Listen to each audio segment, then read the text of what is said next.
Bonjour à tous, j'espère que vous allez bien. Je vous fais ce live. Je suis un peu dans le noir là, bizarrement, alors que j'ai le soleil en pleine tronche. J'espère que vous allez bien. Je vous fais ce live que je voulais vous faire, soyons complètement transparentes, hier soir, mais priorisation des tâches, comme je disais hier dans mon groupe. Je me suis occupée de mes filles d'abord, donc je vous le fais ce matin, en attendant que les techniciens viennent pour les travaux à la maison. Je voulais vous parler de deux choses qui selon moi sont hyper importantes.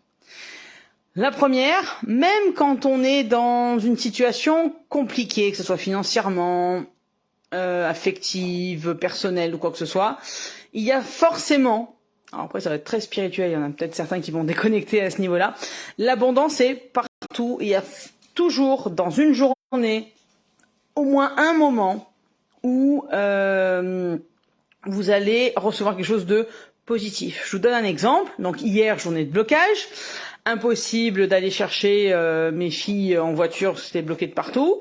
Donc j'y suis allée à pied. Donc je suis pas très contente, non pas parce que je pouvais pas marcher, hein, mais j'ai une entorse au pied depuis quelques semaines et donc c'est toujours difficile pour moi de marcher à un long moment. Mais donc pas forcément la meilleure journée du monde parce que pas mal de douleurs. J'ai fait un super live hier sur mon groupe. D'ailleurs, je vous invite à vous connecter au groupe pour pouvoir avoir accès à ces lives hebdomadaires que je donne, qui sont en général pas sur le même sujet que ce que je donne sur mon profil. Voilà, mais peu importe. Et donc c'était pas de très bonne humeur, quoi. Soyons complètement honnêtes. J'avais mal aux pieds, tout ça. Je me suis occupée de mes filles, tout ça s'est bien passé. Voilà. Et j'ai une copine avec qui est dans le marketing de réseau, qui vend des produits pour la peau, qui me dit bah tiens, justement, je voulais t'envoyer, je vais t'envoyer des échantillons, donne-moi ton adresse postale, je vais t'envoyer des échantillons pour que tu me dises en fait ce qui te convient le mieux en termes de produits. Et j'ai rien demandé, je lui ai pas demandé, j'ai déjà fait un premier achat de produits par rapport à mon expérience de ce premier achat. Elle m'a dit bah je vais t'envoyer des échantillons. Pour que tu puisses voir quels sont est-ce que c'est mieux que ce que tu as, lequel est mieux que ce que tu as, si c'est le cas, etc., etc. Et ben rien que le fait de recevoir des échantillons alors que je ne les attendais pas, recevoir ne serait-ce que je sais pas un remboursement un remboursement quelconque, même d'1 € symbolique, peu importe, sur votre compte en banque. Quand vous avez, moi j'ai ma fille, je trouvais ça trop mignon, il y a 2 jours, qui me dit tiens maman, tu vois tout ce qu'il y a dans ma tirelire, donc c'est pièces rouges, hein, tout ce qu'il y a dans ma tirelire, je te le donne, comme ça tu auras plus d'argent, et puis voilà, ça c'est pour toi. Donc elle me tend une pièce notamment de 5 centimes, et elle me dit voilà, ça c'est pour toi, c'est pour que tu aies plus d'argent maman. J'ai dit mais j'en ai pas besoin. Enfin, j'ai trouvé ça adorable. J'ai essayé de la rassurer en disant qu'on n'avait pas besoin d'argent, mais en fait j'ai trouvé le geste hyper mignon en tant que maman, mais pour moi c'est de l'abondance. Les choses, même les tout petits détails positifs que vous recevez dans une journée, qui peuvent être juste un sourire, voilà l'intention de ma fille, les échantillons c'est quelque chose de matériel, mais ça peut être je sais pas, moi j'ai ma voisine qui me passe à côté, qui est en vélo, on était toutes les deux, moi avec la poussette en train de monter la côte, il y a une côte chez moi, elle est pas piquée des verres, et elle me dit bonjour, vous avez vu, elle monte celle-là, hein, elle est compliquée, hein. Je sais ouais, au moins ça fait les triceps, c'est cool. Et voilà, rien que cette petite discussion, c'est quelque chose de positif qui vous arrive dans la journée, donc c'est vraiment pour vous dire que l'abondance est partout et surtout dans les détails. Bonjour Isabelle, j'espère que tu vas bien, merci d'être là. Je suis sûre que cette conversation va te parler Isabelle d'ailleurs. Je parlais du fait que l'abondance est partout. Notamment, donc voilà, moi j'ai une copine qui me dit je vais t'envoyer des échantillons. J'ai ma fille il y a quelques jours qui me dit tiens maman, tu sais que tu peux me prendre dans ma tirelire, il y a pas de souci. Voilà, je te donne 5 centimes, comme ça t'es sûr que t'auras plus d'argent. Moi je te donne tout ce dont tu as besoin, t'as même pas besoin de me demander. Et j'ai trouvé ça déjà très mignon. Et c'est pour montrer que même dans des situations compliquées que l'on peut traverser dans une vie, même dans des situations extérieures très complexes qui peuvent nous bouffer de l'intérieur, bouffer notre énergie, avoir l'impression qu'on n'y arrivera jamais, qu'on va pas s'en sortir, qu'on va tous mourir, etc.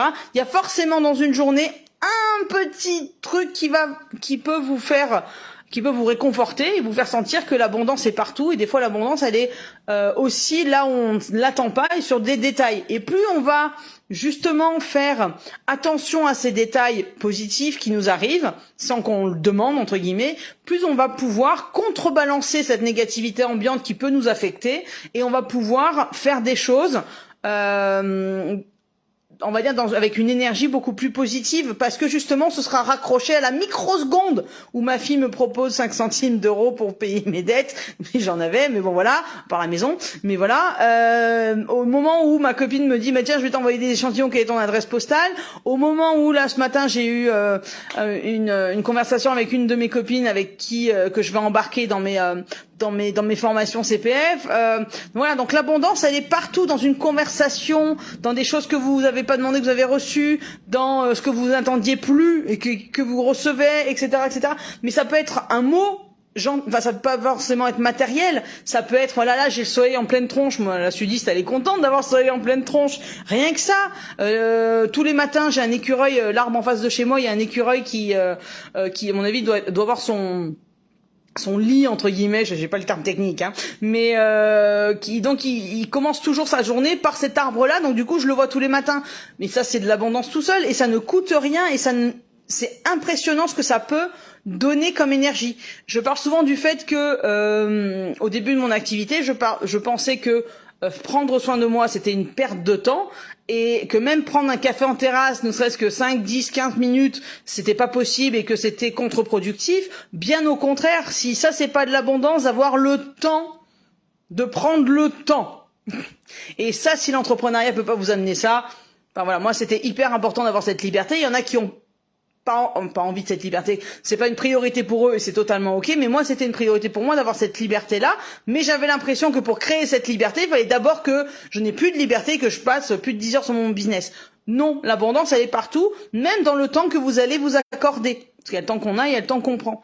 Même ce 15 minutes là, même cette fraction de seconde de conversation avec ma fille, la fraction de la minute que je vais passer à regarder l'écureuil qui se balade, c'est de l'abondance. Et ça, c'est ces moments-là magiques quelque part que vous n'attendiez pas, où vous n'allez pas être dans la panique, où vous n'allez pas être dans l'énergie du manque, où vous n'allez pas être dans le négatif, où là vous dites waouh, les oiseaux chantent, vous voyez, c'est un peu l'idée. Et ben moi mon conseil c'est de vous accrocher à ce sentiment-là que vous ressentez sur le moment pour traverser justement les moments de moins bien et pour vous auto-convaincre quelque part que l'abondance est partout et que c'est possible et que quelles que soient les circonstances, vous avez la capacité de penser autrement et de vous accrocher à ce qui arrive de positif dans votre vie, même si ce n'est qu'une fraction de seconde. Voilà. Ça c'était le premier conseil, c'était vraiment de vous accrocher à ces petits moments-là de magie que vous n'attendiez pas, ces petits moments d'abondance, de gratitude, vous appelez ça comme vous voulez, qui fait que waouh quoi, waouh. Ok. La deuxième chose que je voulais vous dire, c'est de vous écouter. C'est un peu lié à ce que je disais tout à l'heure, c'est que de vous écouter en tant que déjà en tant qu'être humain, mais en tant qu'entrepreneur, parce que être ce qu'on appelle en anglais, pardon pour l'anglicisme, 9h du mat, mais un people pleaser, quelqu'un qui va uniquement faire des actions pour plaire aux gens, pour ne pas faire de vagues, c'est des conneries. Je vous donne un exemple tout con, mais vraiment tout con, rien à voir avec le business, rien. Il restait 8 œufs dans ma boîte d'œufs, dans ma douzaine d'œufs, et on voulait faire une omelette avec mon conjoint, et moi j'ai dit 3 œufs chacun, ça suffit quoi. Comme ça il m'en restait 2 pour le petit déj, donc je commence à casser les 6 et il me dit tiens pourquoi tu ferais pas les 8? Et je peux pas lui dire parce que j'ai envie de me faire 2 œufs au bacon demain matin. Non, j'ai dit d'accord, je vais faire les 8. Et j'avais pas, en plus je n'avais, au-delà de vouloir me faire un petit déj avec des œufs, j'avais même pas la faim pour bouffer 4 œufs. Donc en fait ce qui s'est passé c'est que j'ai pas eu mes œufs pour le petit déj le lendemain matin. J'ai fermé ma gueule, donc je vous raconte pas la frustration, puis c'est pas mon idée la frustration, hein, on n'est pas copines. Et en plus, vu que je n'avais pas assez faim pour manger 4 œufs à moi toute seule, je lui ai passé la moitié de mon assiette. Pourquoi? Voilà. Pareil, je parlais tout à l'heure du fait d'avoir dû aller chercher ma fille à à pied, alors que j'ai mal aux pieds. Pareil, je l'ai écouté en disant voilà, attends, fais gaffe, ils vont bloquer ce rond-point là, donc tu peux pas y aller en voiture, vas-y à pied. Non seulement le rond-point était pas bloqué, mais en plus j'avais mal aux pieds, quoi. Donc je pouvais pas marcher longtemps. Après le traitement c'est le mouvement, mais quand même. J'ai dit mais pourquoi je l'ai écouté? Et donc je me suis dit putain, il faut que je leur en parle de ça.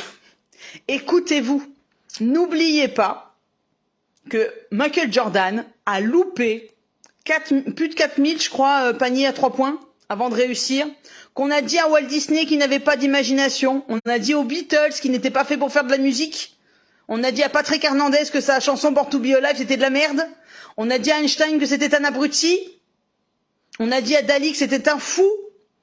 On a dit à Copernic que la Terre était plate. Et on a dit à Darwin que sa théorie de l'évolution c'est de la merde. Donc, n'écoutez que vous. Si vous êtes convaincu de votre idée de business, vous êtes convaincu que ce que vous avez va apporter quelque chose, ne laissez personne vous dire le contraire. Si vous n'avez pas faim, ne vous forcez pas à manger 4 œufs. Ok? Si vous avez envie d'y aller en bagnole, n'attendez pas d'y aller à pied alors que vous avez mal aux pieds. Ne laissez personne, même vos proches, même pour ne pas faire de vagues, même pour ne pas prendre de noms dans la tronche, personne vous se mettre en travers de votre chemin.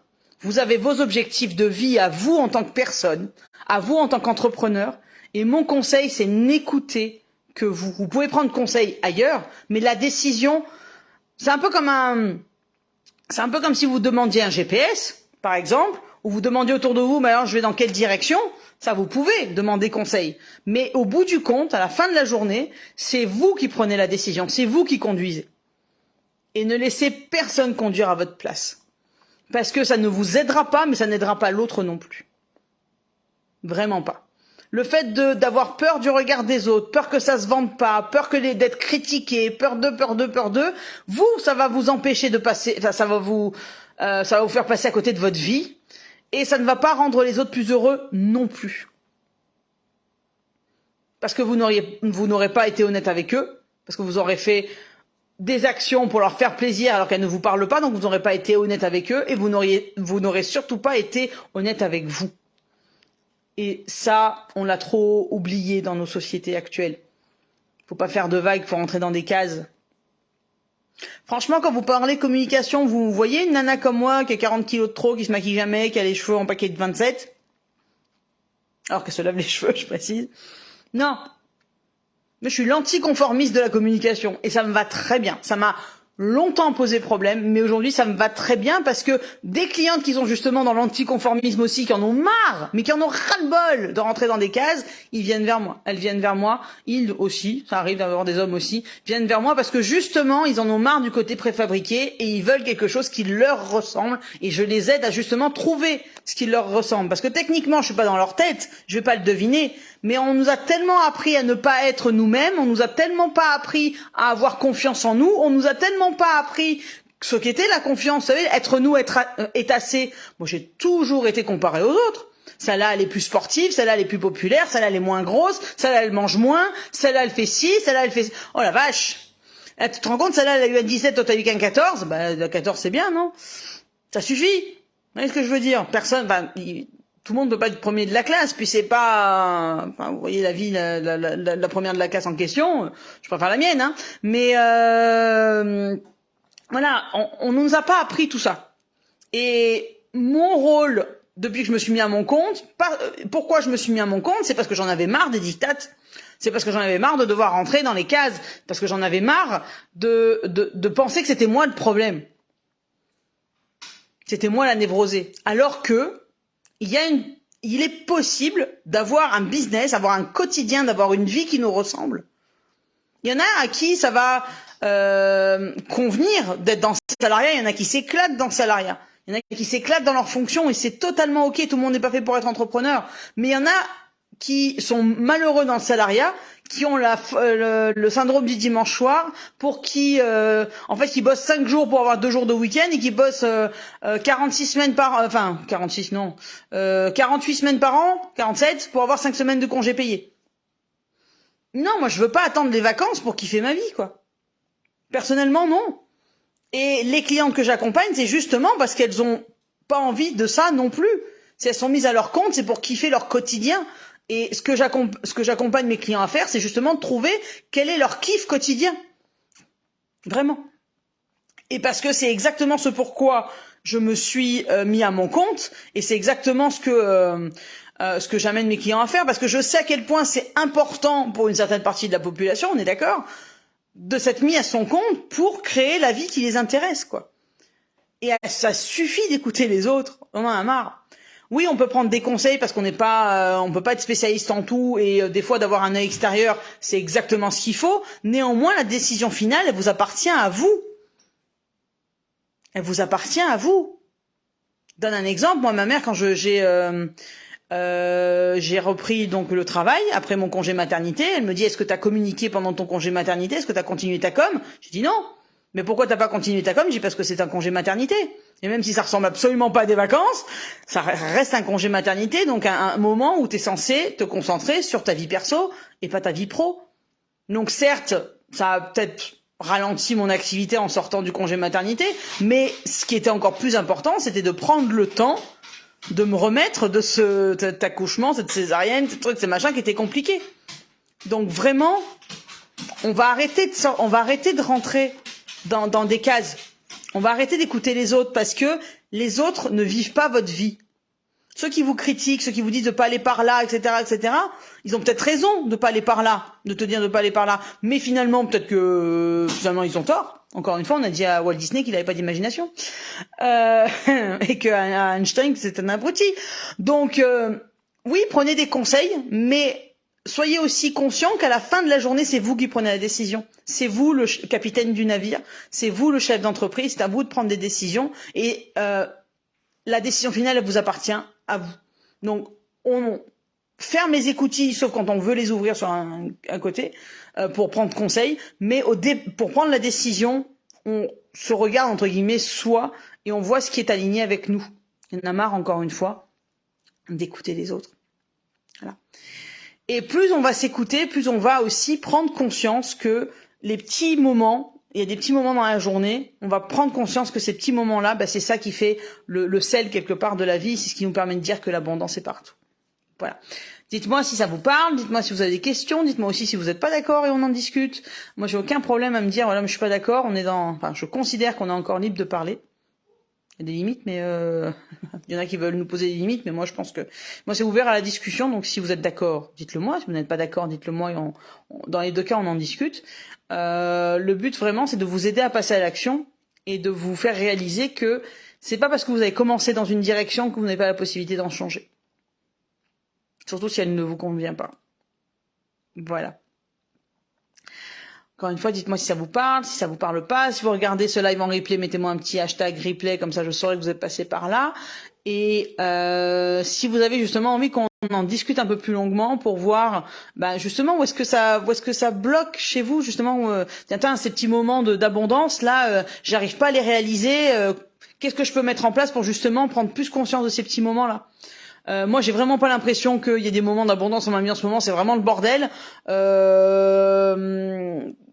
Mais j'ai envie justement d'être beaucoup plus positif. J'en ai marre de ce marasme ambiant. Qu'est-ce que je peux mettre en place? Et on en discute et on voit comment je peux vous aider déjà à avoir les premières clés pour avancer là-dedans. Parce que vraiment, moi personnellement, j'en ai marre de voir tout en noir.